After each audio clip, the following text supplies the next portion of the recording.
One batch, two batch, nickel and a dime. One shot, one kill.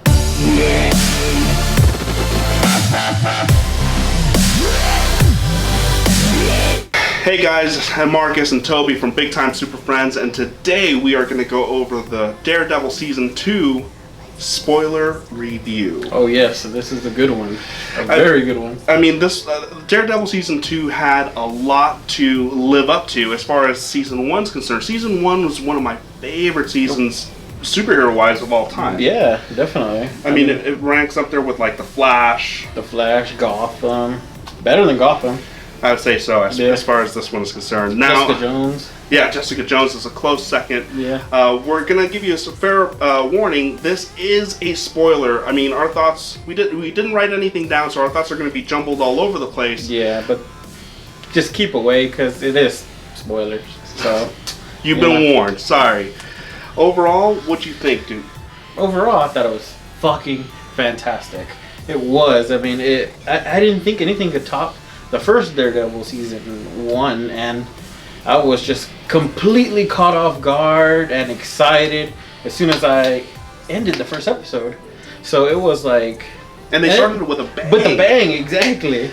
I mean, the episode was called Bang, and, you know, I didn't think they were going to show the Punisher right off the get-go, but sure enough, he made his goddamn appearance. And what an appearance he made, too. What an appearance. I mean, let's get started. How did he make his appearance? It's literally when the Irish family was having their dinner, their plans to take over Hell's Kitchen, and next thing you know, the whole fucking room gets shot up, and I knew right then and there, like, oh, damn, some people are shit getting is about to go down, yeah. Exactly, and it's just like, and I like how when this whole thing was happening, they made several comments where the gangs, they thought it was like a military group or something. Yeah. They didn't think it was one man.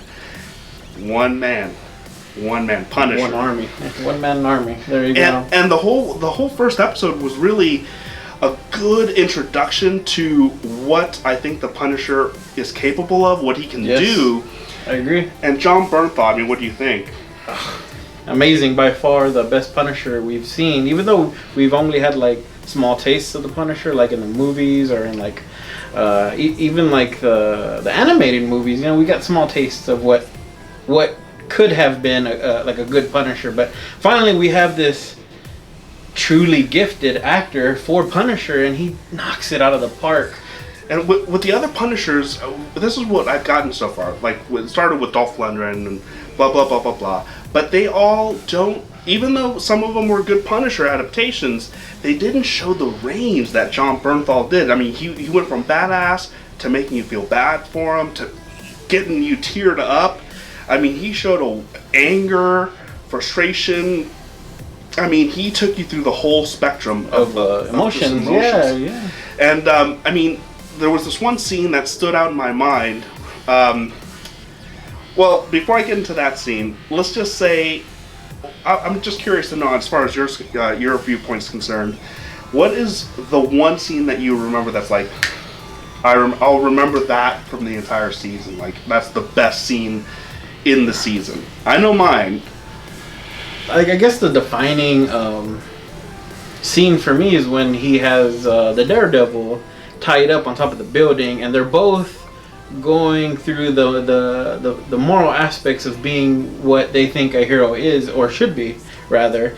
Whereas, you know, the Punisher is taking the route of, you have to kill these guys to prevent the guys from coming back. And Daredevil is, you know, similar to Batman, where he doesn't want to kill, he just wants to lock them away and let the real justice system handle that, and not the vigilante side of the law. So I felt like that really stood out to me, because we rarely get to see two heroes, you know, bickering about the morality side of the job of being the psychological side, the morality side. Yeah.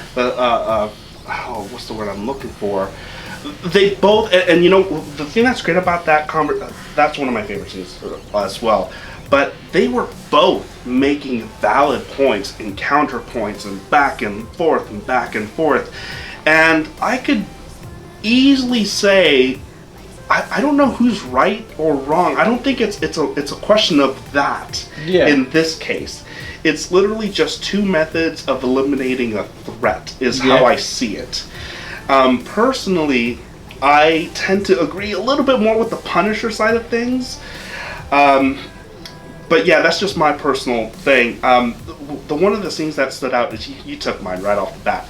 But the second one that stood out to me was there was a scene where, I think it was in episode 4, where the Punisher was they were in a cemetery. Punisher and Daredevil were in a cemetery, and Punisher was telling Daredevil about what he remembers of that incident where his family was dying, and that was a damn good scene too. It was a long scene, very emotional, and I was just like, wow, this is the range of John Bernthal as the actor for the Punisher. It's like I necessarily didn't think we would get a scene like that in the Daredevil, showing that side of the Punisher. But we got it anyways, and it was fantastic. It was great. I mean, it was. I don't know about you, but when that scene was happening, it was probably like a 5 to 7 minute scene. Yeah. But you were locked in, and dude, I started getting a little water. I started getting a little watery eyed because he was describing about how the night before, his daughter wanted him to read a bedtime story from her favorite childhood book, and he was tired that day and he didn't do it, and then he promised her that he would do it the next day. Little did he know the next day was, they were essentially murdered and eliminated. But that's where his saying comes from, one batch, two batch, nickel and a dime. It's in the childhood book. Mm-hmm. The one thing that kind of was cool is, going back to the first episode, there's so many scenes that we're going to jump back and forwards to, because there's just so much to cover here.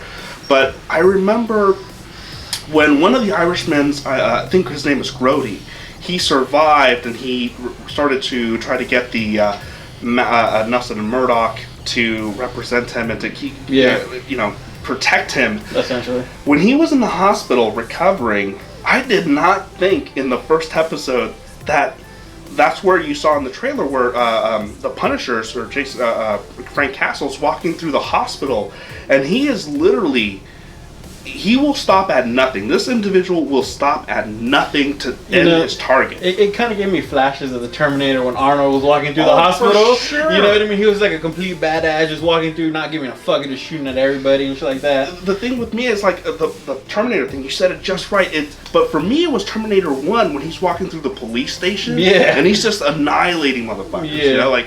But he will go to that nth degree to make sure his target is just eliminated. What do you think of the ninjas? The hand? Ninjas. I don't know a lot about the hand, but I would say that they're good. They're a good enemy for everybody, I guess. Everybody could band together regardless of what method they use to eliminate a threat. This seems like the bigger threat, along with foreseeing Kingpin getting out of jail, and that's another thing. You know what I mean?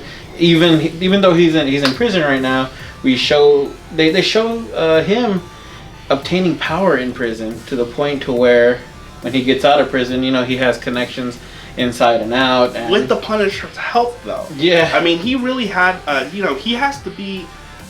Before going into Kingpin, to finish off the hand, I also don't know much of the hand like Toby, but I'm gonna safely assume that a lot of you are like us and don't know much about the hand either.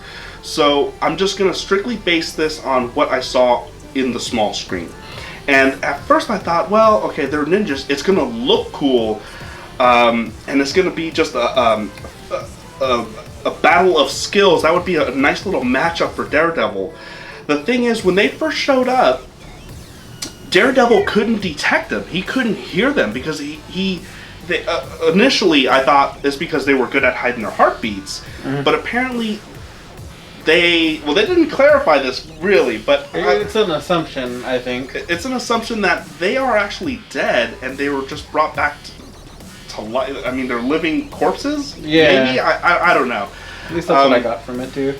But it adds another extra element because he can't see the attacks coming, per se. I thought there was a pretty good implementation where he could only hear at first the swords. Yeah. And, you know, he was struggling a bit. He was actually really, really struggling. And then he... Gotta hear them breathing, I think it was, right? Yeah, they heard him breathing, and it was because I think the ninjas caught on that he was actually hearing the swords go back and forth. So they were just like, oh no. Oh, stop. Yeah. Leave the swords in here and let's beat the shit out of them. And they did. Yeah. And, you know, that's when he realized, okay, let me track their breathing instead. Anyways, Kingpin was actually a surprise to me. I don't know about you.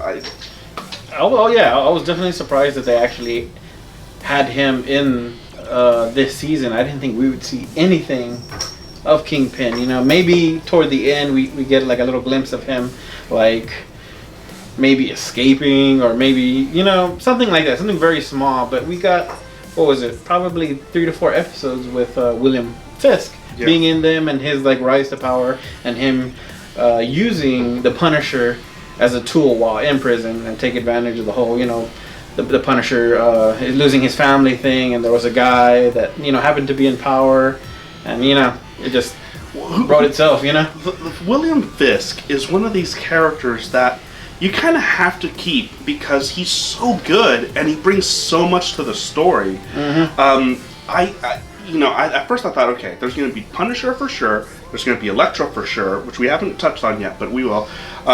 William Fisk is a surprise, and they perfectly timed each character their own time, and it didn't feel like one character was overtaking the other, while still maintaining Karen Page and Nelson's, his partners. They each had equal screen time as well, and it didn't feel cluttered. It didn't feel cluttered. It felt natural. The flow of things felt natural, and you know we've seen time and time again where we have a lot of characters in a superhero movie that don't really necessarily mesh well. What do you think of the actress that played Elektra? I really love the actress that played Elektra. The Psylocke fan in me, however, wishes she would have been cast to play Psylocke, because I love Psylocke. She's like one of my favorite characters, and I know Olivia Munn was casted to play her in Age of Apocalypse. So I mean, I'm already kind of a little biased. Yes, sir. I didn't know that. Yeah. Oh wow. For me, she was okay. She was better than expected. I did not expect too much from that character. I thought it was going to be a throwaway character, really. I thought it was just going to be there for like an episode, maybe 2. Yeah. But no, she's... like a sneak peek type of character. Oh yeah, she's there for That's at what I least thought as 60% of the goddamn movie. I mean, the goddamn series. But she is... I like the way they delve into her history with Daredevil back in like... I don't know. I'm assuming at least like 10 years ago or something. I don't know. Probably even more than that. I would say like 18 to 20, probably. Because if you're assuming that they're in their mid-30s, you would have to assume that 12. And they do give you the time, like 5 years later, 5 years ago, or something like that. I just forget the time that they gave. But it does go back and forth in their history and how they know each other. Stick and Elektra, how that relationship was formed, and it was kind of, it was sad as well. I didn't necessarily cry or anything like that. When it comes to what part? When he had to give her up. Oh, I see. Yeah. I mean, Stick. Oh, speaking of Stick, he does make an appearance here. He, he is there for a pivotal part of the story, I think. Especially when dealing with the Hand and. Oh yeah, I don't know his relationship so far with the Hand. It's not clear yet. I know they're kind of connected in some way in the comics with Stick, the Hand, and Danny Rand, who is Iron Fist, and he's getting his own series on Netflix as well. So I'm pretty sure they're gonna incorporate the Hand in some kind of way in that series as well.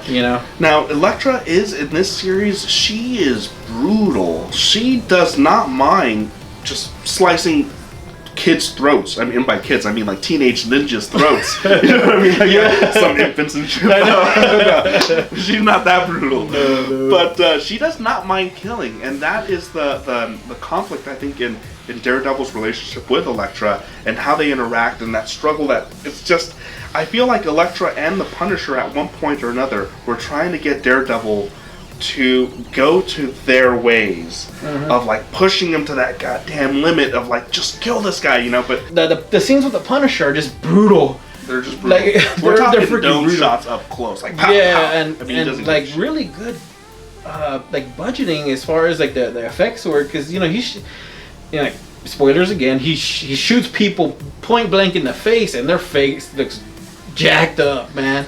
Like I could have swore that he really killed that actor on the ground. You know what I mean? I was like, oh my god! You stood up like, no. What are you doing? You know?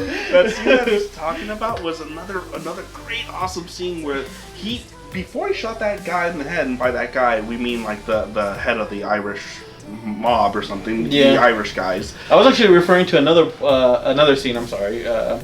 Was when he was in the cafe with Karen. And the two guys, you know what I mean? And he just like boom, shot him in the face. And the guys that he shot in when they were at the looked like a little diner or something, they were following the Punisher and trying to capture him or kill him or whatnot. And Punisher's like, no, I've seen you drive around the corner 3 fucking times. I know that you're about to come in here. Yeah. And he literally, I mean, there's several shots of the Punisher doming people, like headshot, like. That was one scene. I mean, I just got... And it's not just the headshots that there's other scenes where he's in prison doing this certain task for William Fisk, where he's driving a shank into this guy's stomach, and it just looks brutal. It looks freaking real. You know what I mean? When he was before I get to that, that was an awesome scene. Just to let you know how many dome shots there were, I confused a dome shot with a different dome shot that he was talking about. It was probably he shot the Colonel, he shot the guys in the diners in the dome shot, he shot a guy when he was getting tortured in the head straight out with a shot. I mean, Punisher, if you're a fan of the Punisher and the brutality, don't worry, they're going to do this guy justice. He is literally a nightmare. And granted, I know there's a lot of like diehard Punisher fans out there, and he is usually shown as like a deadpan in emotion, and I know he shows like a little bit more emotion here, but I think it's totally warranted what you see, you know, in the Daredevil series. It adds to the character. Yeah, it does. It adds to the character and range of John Bernthal, you know, playing Punisher as well as he does. Which is also good because you kind of, you know, in the Punisher movies, excluding, I'm not talking about the Dolph Lundgren ones, but like when they rebooted it, they kind of showed the death of the Punisher's family, and I don't think they did it that well.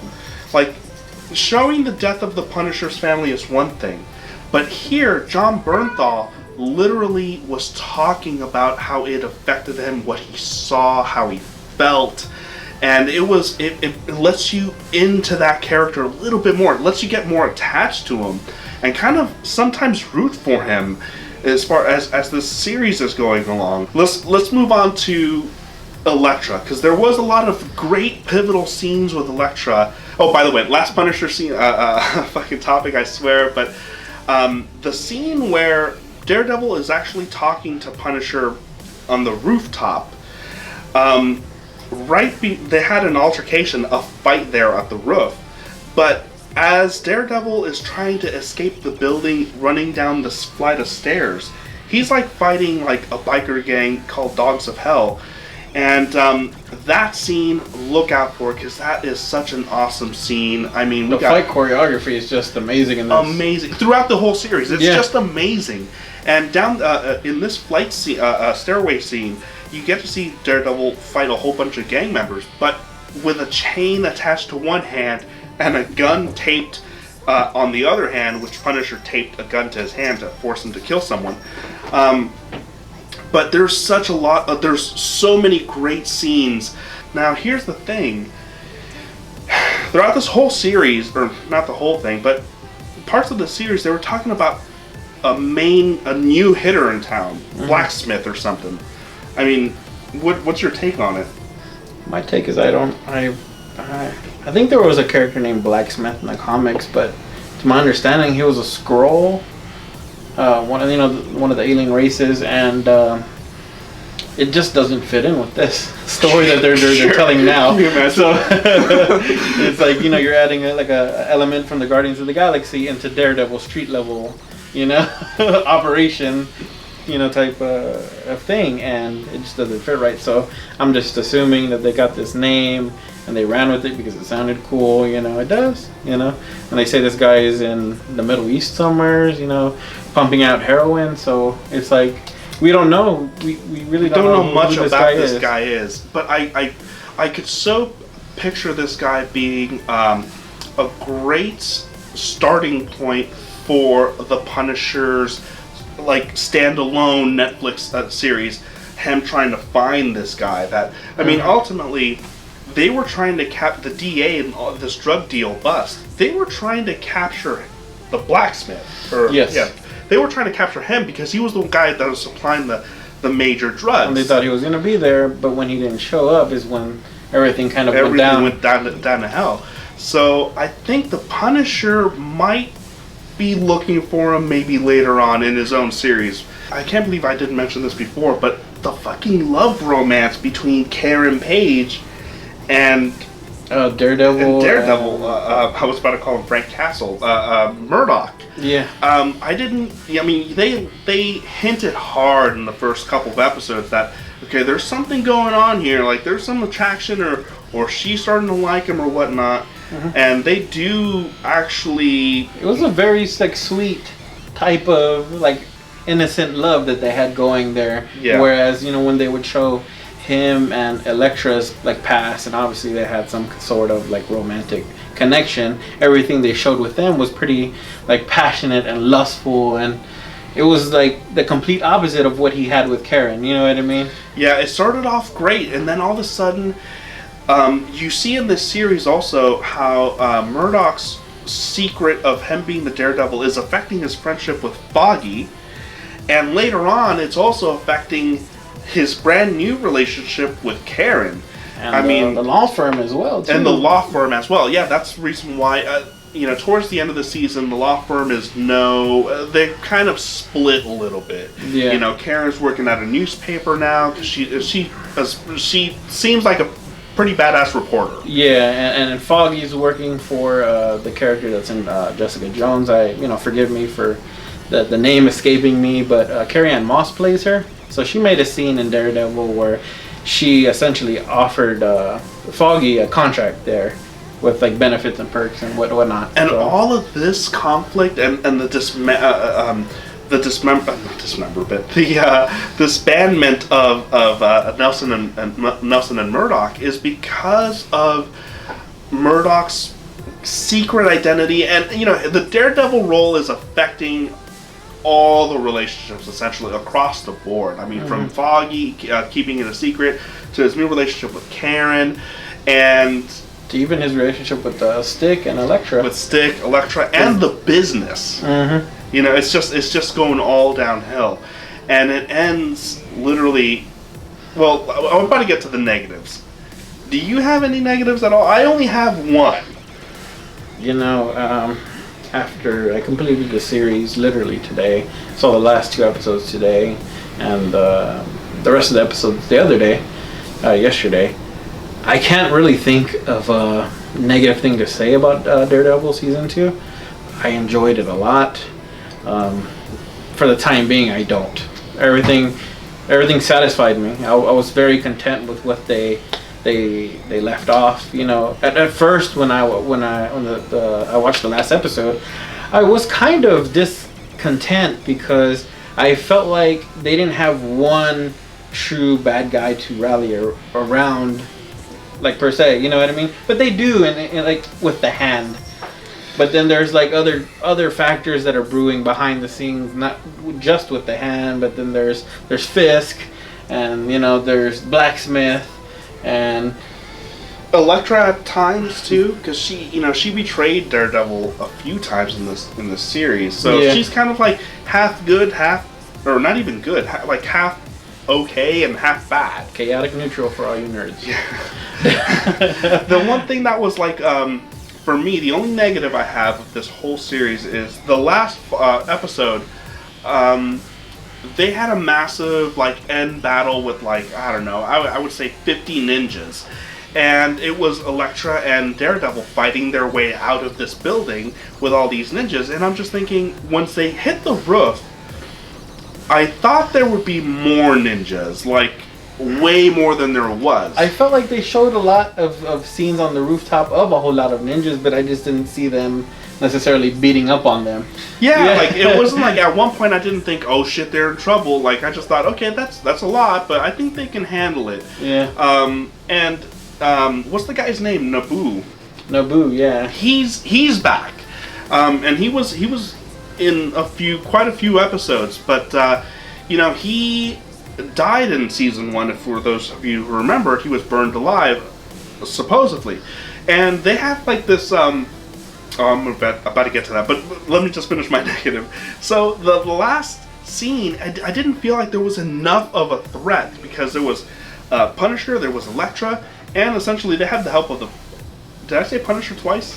No, they had Daredevil and Elektra with the help of Punisher, sniping mofo's from the roof next door, and that was when you first see him rock the fucking skull vest. Yeah, the skull vest. I mean, we see him making it, but we don't see that end image of it until he's on the roof, sniping on the last episode. Yeah, it looks pretty sick. It looks like kind of like a faux Banksy type of skull on his vest. I mean, it looks cool. Don't get me wrong. It's just we don't get to see it until that very end scene. The thing that these guys, the group called the Hand, is, I would say their purpose in this whole thing was to. I don't know what their purpose of this whole thing was, other than I don't know. I can't put my finger on it other than just pose a threat to Daredevil, a physical threat to Daredevil. Mm-hmm. They introduced this idea where they have mastered immortality, and I kind of got speaking of the whole immortality thing, I got a weird like Ra's al Ghul feel for that. Yeah, you know what I mean? Yeah. It was very like like that chamber he goes into or whatever. Yeah, the pool. And the one thing that some Marvel fans, if you're watching, if you're gonna watch the Daredevil season 2 thing, is some Marvel fans have complained about people dying, but not really dying. They always come back, and it always comes. The famous one, or the biggest one that comes to mind is Agent Coulson. Agent Coulson. Tahiti. But in this series, it was like Nobu is back again. He really didn't die, but he's back. And then the biggest one is at the end, the last episode, Elektra dies, but not really. She's like back. It was one of those moments where. It was in the last fight scene, and she dies. She gets stabbed or something in the chest, in the heart area, and it was a pretty okay scene. I just don't like that whole scene in general. But she dies. Daredevil's upset or saddened, and at the end, it's kind of like a teaser for maybe season 3 or something. But the Hand, the ninjas, they dug up her body and they put her in a chamber where essentially they could bring you back to life, I'm assuming. Yeah, that's what I got from it as well. It was I got the vibe of the Terminator thing when the Punisher was walking into the hospital, you know what I mean? But here I got the vibe of when Obi-Wan Kenobi battled Anakin Skywalker on the lava planet. Forgive me for not remembering the names. It was a long time ago. But it kind of reminded me how he just left him there to die, and the Emperor was like, "Oh, let's fix you." You know what I mean? It's like they just do the walk off, and it's like, no, can you just make sure, please, that he's like not breathing? Yeah. Like, in Elektra's case, it wasn't that dumb. She was actually dead. She was dead. It's just. That scene just gave me that, that impression, I guess, or reminded me of something. Other than that little last roof fight scene, no negatives from me. I mean, There's no negatives on my end. I mean, they set it up perfectly for season 3. I think Fisk will make a return in season 3. Elektra possibly making a return in season 3, and maybe we'll find definitive answers when it comes to the blacksmith in season 3. There's also been like rumors of Bullseye working for Fisk, so maybe there's that double-headed sword that the Daredevil has to worry about. Mm-hmm. Oh, speaking of Daredevil, one thing I completely forgot to mention. This was kind of cool. He actually has like his Billy Club, his official like fucking club. He gets it toward the end of the series. I think it's like episode 12. I think he gets it something. Yeah, like right before the big battle, and it's kind of a cool weapon because it's a multi. You can use it for several different things. He can use it as a grappling hook, sectional staff. Yeah, sectional staff. He even a projectile. The second half where it just shoots out and then retracts. It's a pretty cool, like, Daredevil is now, I would say now he's complete as far as like the weapon, the actual they modified the suit again slightly, but he's it's coming along. Elektra still needs a little fine tuning. Punisher got his final look towards the end. I can't say enough good things when it comes to Elektra. The characters Elektra, Punisher, Daredevil, Karen, Foggy, Kingpin. Yeah. I mean, it's just awesome. What do you give it on a scale of 1 through 10? This is I'm probably gonna rate this the highest I've ever rated anything. And if any of y'all have watched like my past ratings, I'm very, very critical of what I see on the screen or on TV, But I would have to give this like a solid 9.5 for me. It's damn good, you know what I mean?